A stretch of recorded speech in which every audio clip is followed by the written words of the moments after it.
¿Cómo están? ¿Ya están empezando a estudiar para el parcial?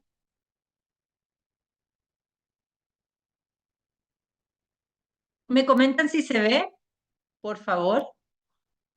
Sí, doctora, se ve. ¿Se ve? Bueno.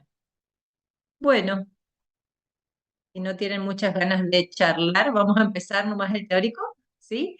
Bueno, vamos a comenzar con antifúngicos y antivirales. Les voy a dar un pantallazo general de cuáles son los antifúngicos y o antimicóticos, son sinónimos, y vamos a hablar de los más importantes y los que se utilizan en odontología. ¿Qué son los antifúngicos o antivirales? Son todas aquellas sustancias con capacidad de evitar el desarrollo y multiplicación, a eso se llaman fungistáticos, ¿sí? O incluso provocar su muerte, que son los fungicidas. ¿Cuáles son las patologías en odontología que vamos a trabajar o que vamos a tratar con estos antifúngicos? La candidiasis, que es la principal y la más frecuente, que se genera por diferentes tipos de cepa de cándida. Tenemos albicans, tropicalis, parapsilosis, labrata, cruzei. También otra patología provocada por hongo es la aspergilosis, la mucormicosis, son patologías un poco más graves que pueden llevar a la muerte. Cryptococcus, neoformas, la blastomicosis, paracoccidioides, histoplasmosis. En general, la más frecuente, como dijimos, es la cándida.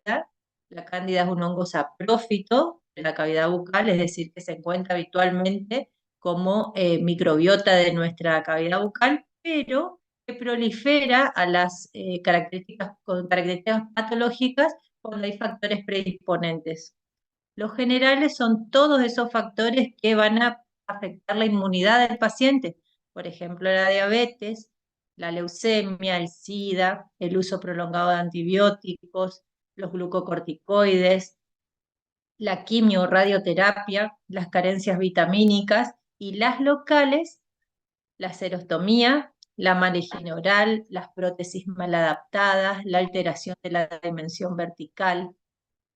Todo esto va a generar y va a predisponer a la aparición de estas patologías como la candidiasis oral. Dentro de los grupos de fármacos que se utilizan para tratar estas patologías fúngicas, tenemos desde los más antiguos, como ven, vamos a ver si lo puedo hacer.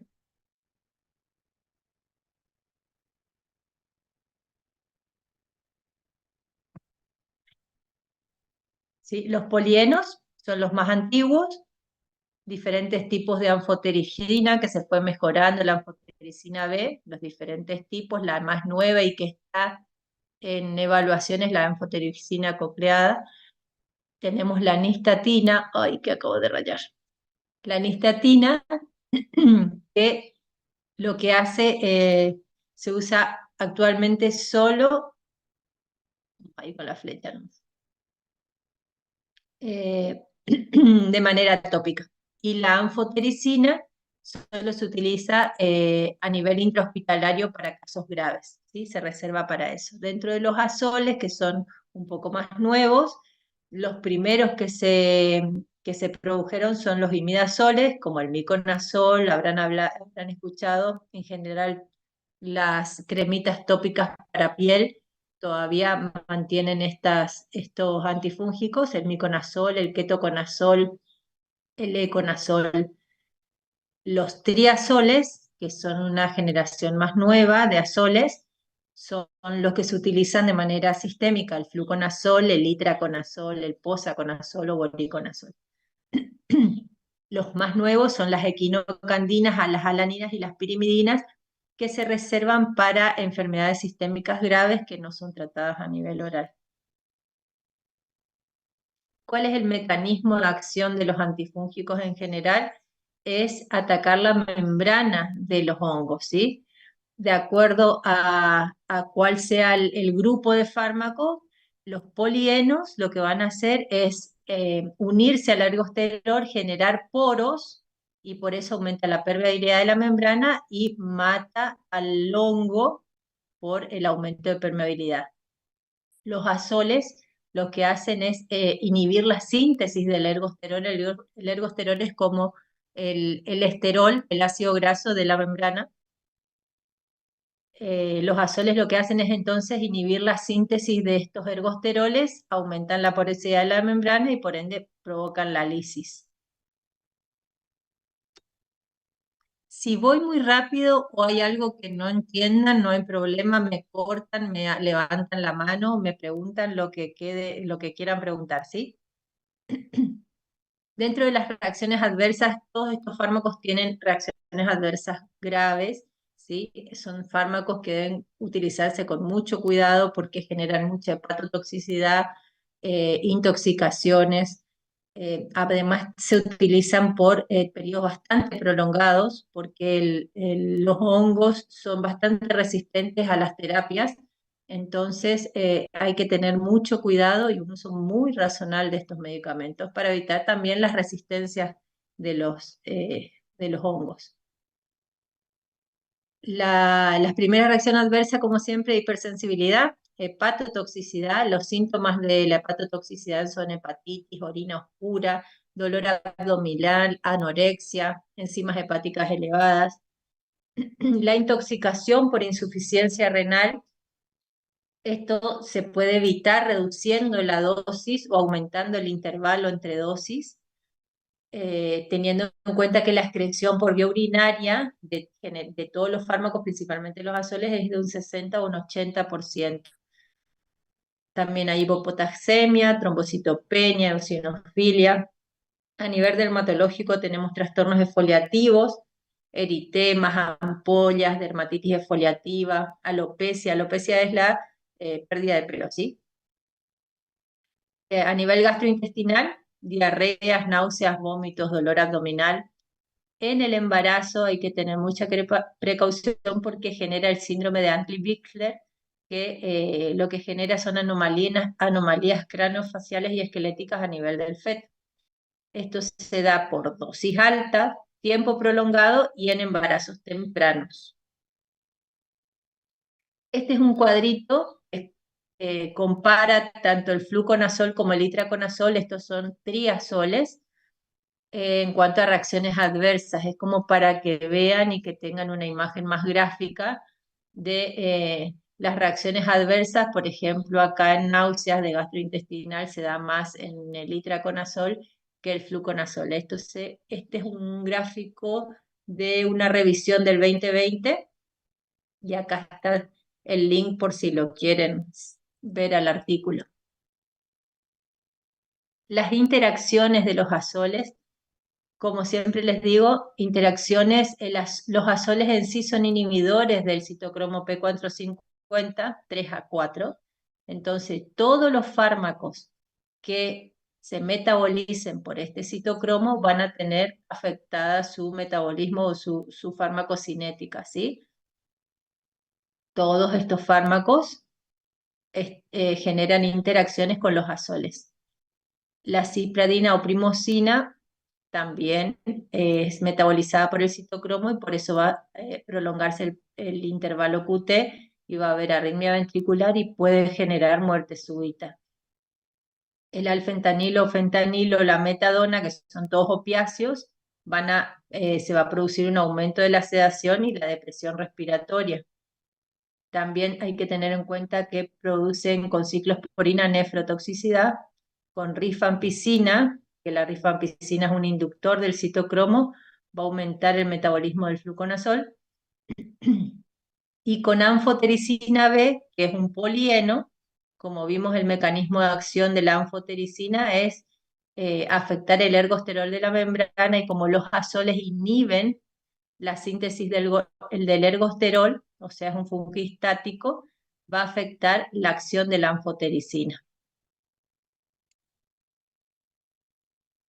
Dentro de los polienos, dentro de los triazoles, tenemos al fluconazol. El fluconazol es uno de los más utilizados por vía sistémica. Se utiliza para micosis profunda y candidiasis orofaringeas. Sabemos que hay especies sensibles, las Candida albicans, y sobre todo se utiliza para Cryptococcus neoformans, pero tenemos la limitación que para candidiasis, si existen las cepas de Candida cruceis o Candida glabrata, no va a generar acción porque son resistentes. ¿Cuáles son los mecanismos de resistencia de este tipo de hongos? Es incrementar la síntesis de ergosterol y el eflujo activo.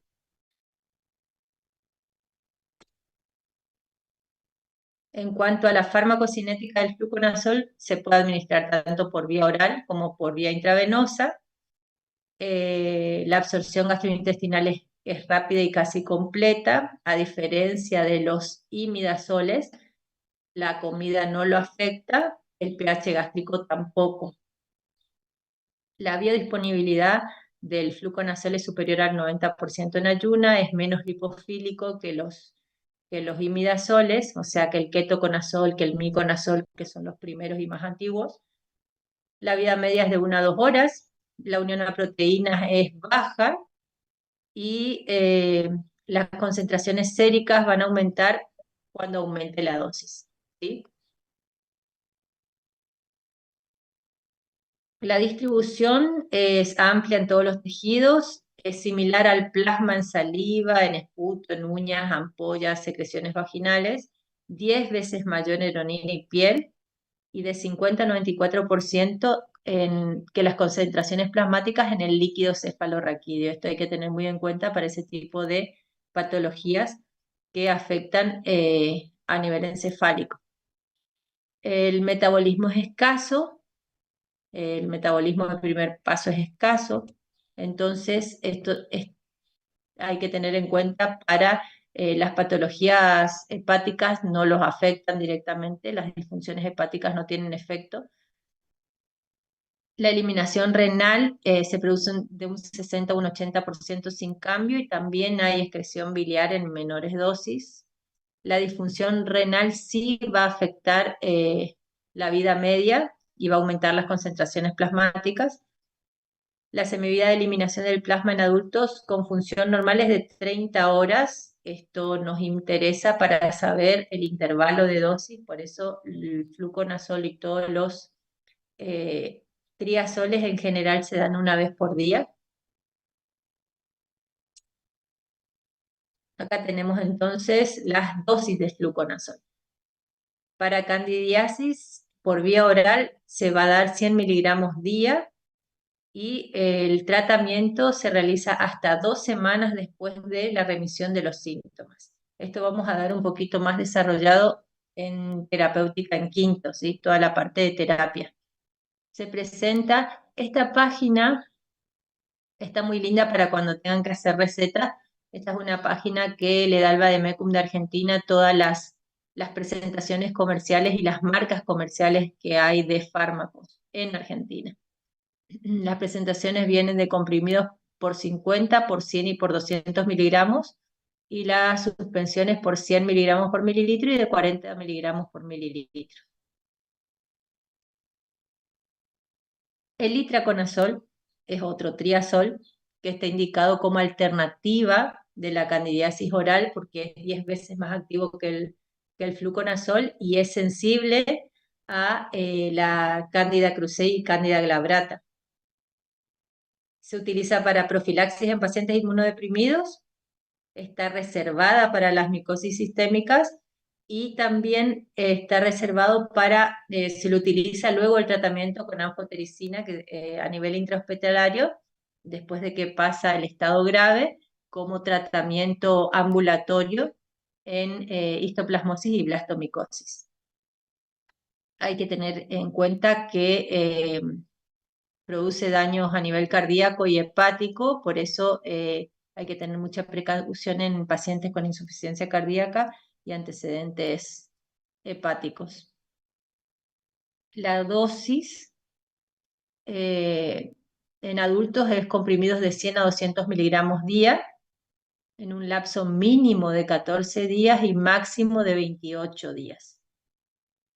Se puede realizar el tratamiento por vía intravenosa, iniciando con una dosis de ataque, ¿sí? Hasta 48 horas y después reducir a una dosis de vía intravenosa de 200 miligramos por día por 5 días más.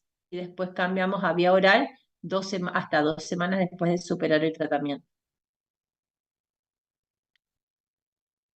La farmacocinética, este es un cuadrito que está en la misma revisión que el cuadro anterior, es del 2020, y nos muestra la farmacocinética de tanto el fluconazol como el itraconazol. Ven que la vida media del fluconazol va de 22 a 31 días, pero eso se da en general una vez por día, y esta varía de acuerdo a la dosis de 5 a 64 horas. Metabolismo, el fluconazol es mínimo a nivel hepático, pero el itraconazol tiene un metabolismo hepático, poca unión a proteínas del fluconazol y bastante, o sea, casi el 100% de unión a proteínas del itraconazol. Eliminación renal y el itraconazol renal y biliar.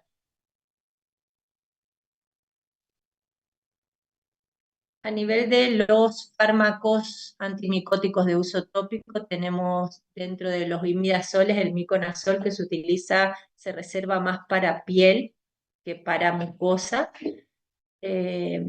Dentro del espectro tiene un amplio espectro, está indicado para candidiasis oral, pero nosotros de elección utilizamos la nistatina, que la vamos a ver un poquito más adelante. Se presenta como gel de uso oral al 2% o como crema.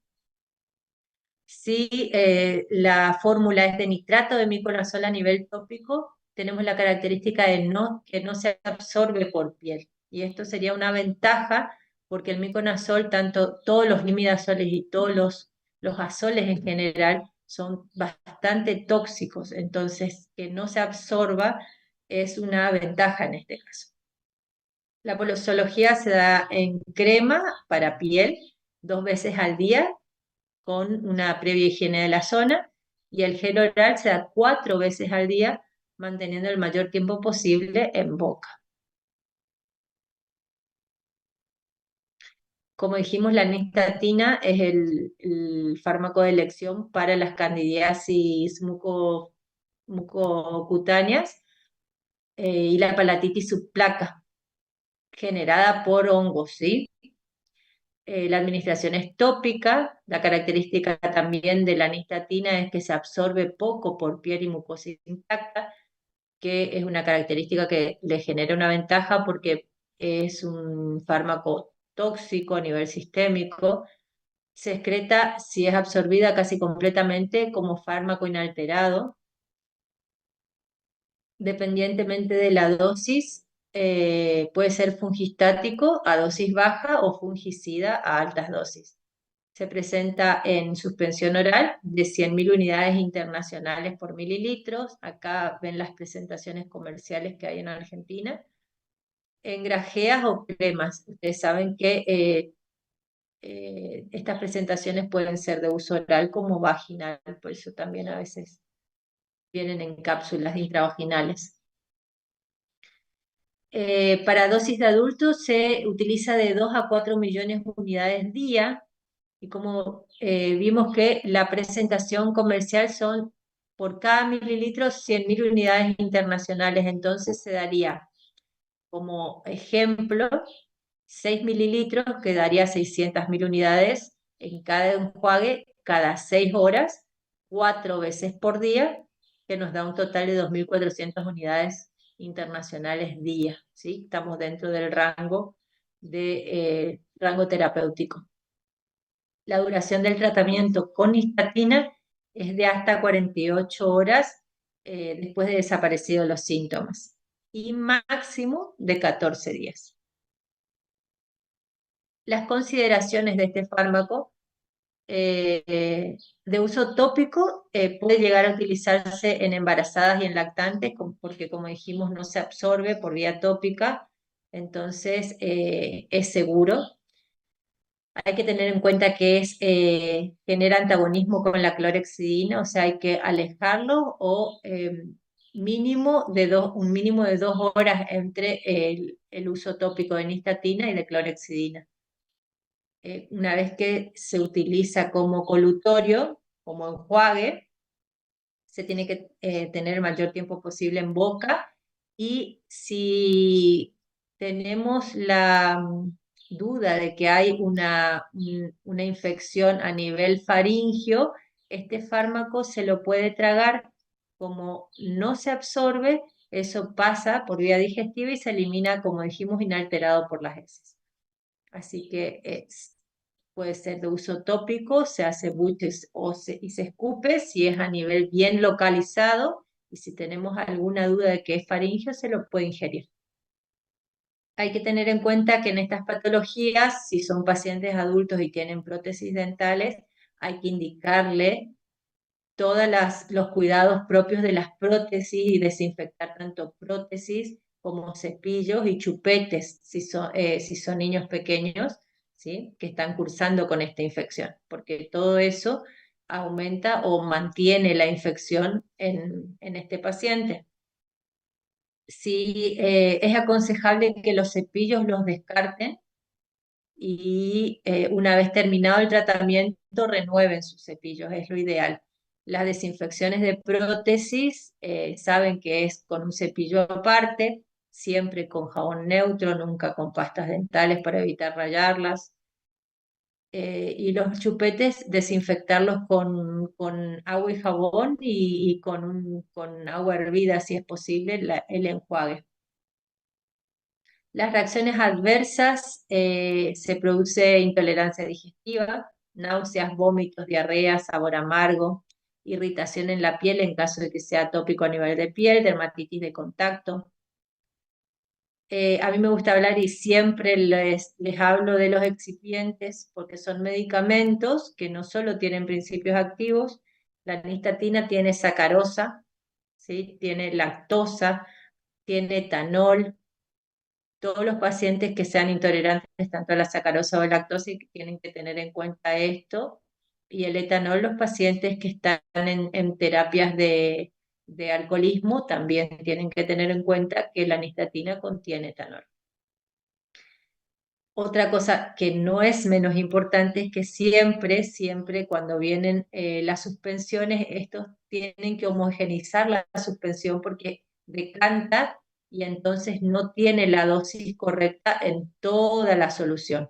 Entonces es muy importante decirle al paciente y agitar bien el frasco en cada aplicación, ¿sí? Una vez abierto el frasco, la suspensión se va a conservar solo por 7 días en heladera. Esto también es importante de avisar y de tener en cuenta.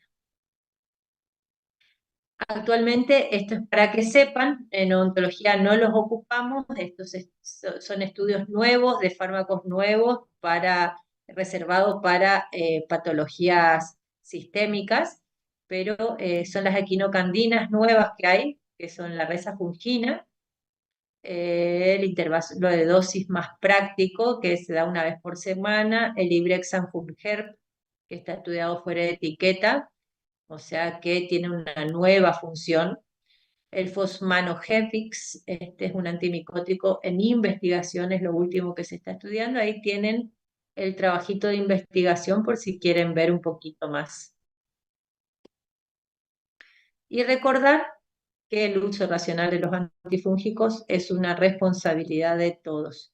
También como los antibióticos generan resistencia y por eso debemos tener muchísimo cuidado y un uso racional de todos estos medicamentos. ¿Alguna consultita, alguna pregunta respecto a este tema? ¿Alguno despierto en la sala? Sí, profe. Está bien, gracias. Bueno, seguimos con el siguiente tema entonces.